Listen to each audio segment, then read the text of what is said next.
The guys, you really love our Prime Minister.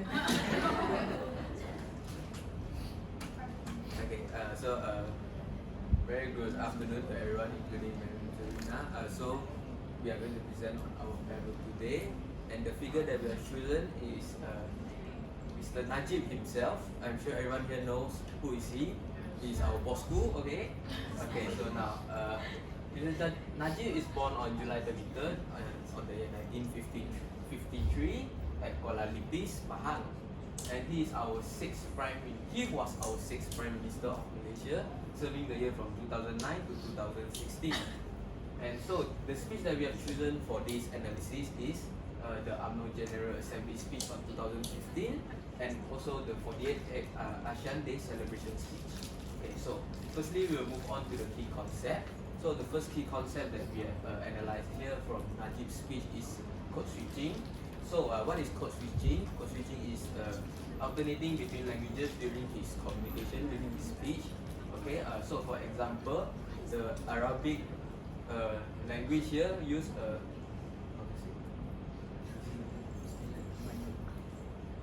that, okay, and then also we have Malay words such as wanita and pemuda. That is to describe the party of his wing during the end, okay. And then so the purpose is to reflect a shared Islamic faith for the Arabic language, and then for the Malay the Malay language, as I said just now, to describe the party wing because it is not in the English language. The English language is not used to describe this party wing. Okay. Now moving on to the second key concept, which is language attitudes. So for language attitude, it means that the beliefs and feelings about different languages, such as Malay or English by Mr. Najib himself. So for example, as we said, the use of the Arabic language for religious phrases, and then the Malay is used for cultural text and political context. Then the English is used for broader communication, since English is now an international language. So for political context, it is more used during his speech because it is easier to be understood by the audiences from Malaysia itself and outside the country. So now, what is the impact? The impact will be he has respect for linguistic diversity, and it can have a unity among the audience as he speaks different languages during his speech. Okay. Now, for the last key concept will be linguistic variations.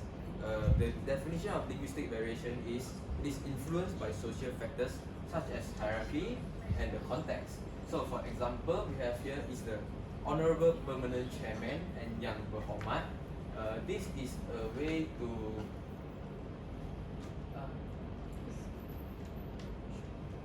introduce someone, to pay respect to someone. While during his speech, like for example, we have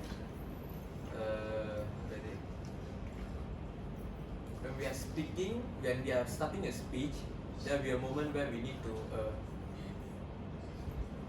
pay respect to the higher ups first before we start our speech, like Yang Berhormat, someone blah blah blah blah blah blah. That's the way we pay respect to the people. Okay, now. This can be used because it is very formal and it is good in addressing tone for the audiences to show that this speech is actually a formal speech and not an informal speech. Okay, now we'll move on to the next one, which is sociolinguistic elements. We'll move back to code switching here, which is shifting between languages to emphasize different points. So purpose is to illustrate the sociolinguistic dynamic and as contextual appropriates. So example, Mr. Najib here, he mixed between Malay and English during his speech to address the unity and economic challenges that happens in Malaysia, because there are a lot of technical terms about economy in Malaysia, and the technical terms is usually in English, so you cannot use Malay to explain the terms itself. So that's why he's code switching between Malay and English to explain the terms to his audiences. And then now I'll pass it on to Aqib for the next points. Okay, moving on to our second socio-linguistic element, which is language attitude. Language attitude in this speech is positive attitude towards supporters and cultural identity. the purpose is to expressing belief and feelings and conveying respect towards the audience. For the example is the use of loyal and beloved to the appreciation to his ex-party members. Okay, the example show a respectful term for the party supporters and promotion of the Asian identity. And let's move on to our SDG. For our SDG, we choose SDG 4, which is quality education. Okay, to achieve this SDG, it really depends on language attitude to guarantee inclusive and equitability quality education for all of us. And for the first point is, it is essential for creating inclusive and equitable educational environments. In this point, for the example is, most of students will feel valued and respected by most of the people.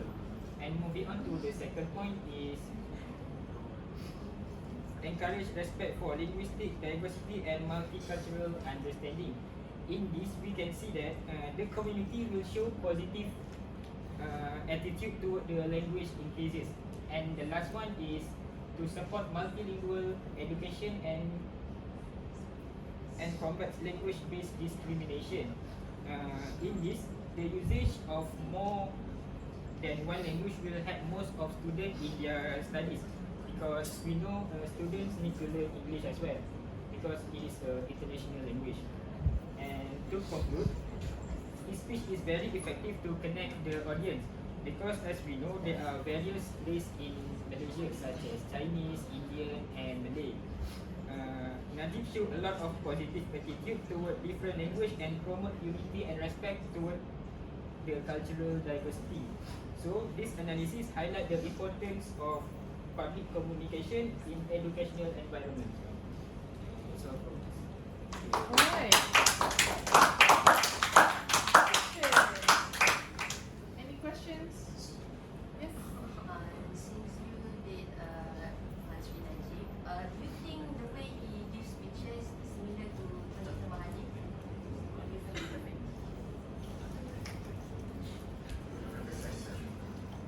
From my own personal point of view, I feel like the way Dr. Mahathir speaks is actually more eloquent compared to Tan Sri Najib himself, based on videos that I've seen personally. Maybe because Dr. Mahathir is older and has more experience, so he is much more composed when he is speaking or giving speech to his audience. Yes. Do you think like the way he brandished himself, like the Bosco, he sometimes refer himself like as your Bosco, and so like do you think by using that he's like connecting with us like Marhans? I actually think that it can help connect us better, because to the younger people it actually became a meme. The Bosco meme, it is actually very popular. So a lot of youngsters knows about this meme, and it can help us to connect to Tan Sri Najib himself more, and then help us maybe to understand more about political issues that's happening. Since we can be more interested because of the meme itself, more interested in him because of the meme. Yeah. Any more questions? When you see Dr. Najib's speech in English, what kind of dialect of English did he use?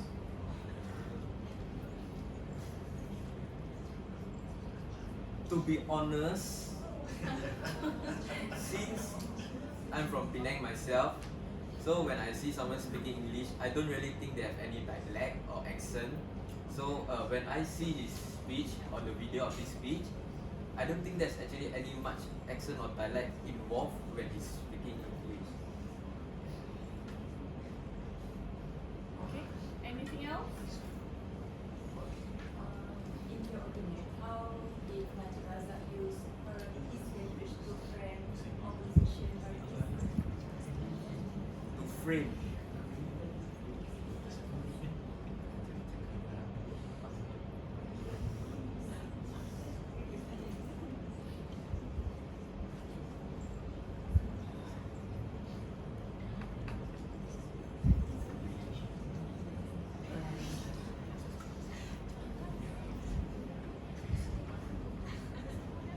So this is a very difficult question. Can you repeat it again? In your opinion, Yes. how did Najib Razak use his language to address or to frame his opposition parties? Frame his- Opposition party, ya. Sebenarnya dia cakap. In my opinion, I think that he will not frame directly. He will tend to use more implications. I think. Example, I think because the idea is you did not actually analyze No, the frame. the framing, right? And I think it depends on the videos that they have chosen. Okay, but thank you. That is a very good question. Framing is definitely a linguist, well, not just linguist, but also communication-based areas. So there are a lot of people who have actually analyzed linguistic framings, by political figures. Okay, so that's good. But that is, I think, something that is probably beyond what they're doing. Okay.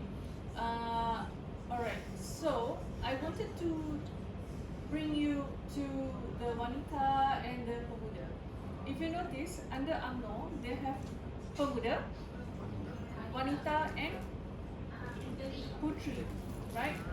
So they actually, I don't know if it's a conscious decision back then, and they haven't done anything so far for now.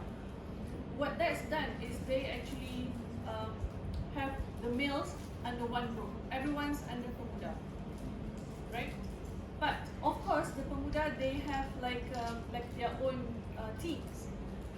However, the older male, they don't have a specific term for that. With the wanita, the older women, they're under wanita, but the younger ones, they're under putri. So the division that happens within the female group is noticeable, very much noticeable.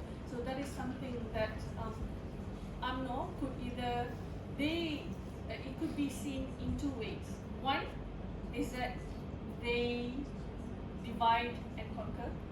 So when there are two separate entities under the females, for the females, so it shows that they're trying to, it could imply that they are trying to divide the two groups, right? However, another perception that you could see from this is that they're trying to empower the younger ladies, right? By giving them posts. Because if they're under wanita, potentially they would not be given any posts, right? Something to think about if you're putri, if you belong to the putri group.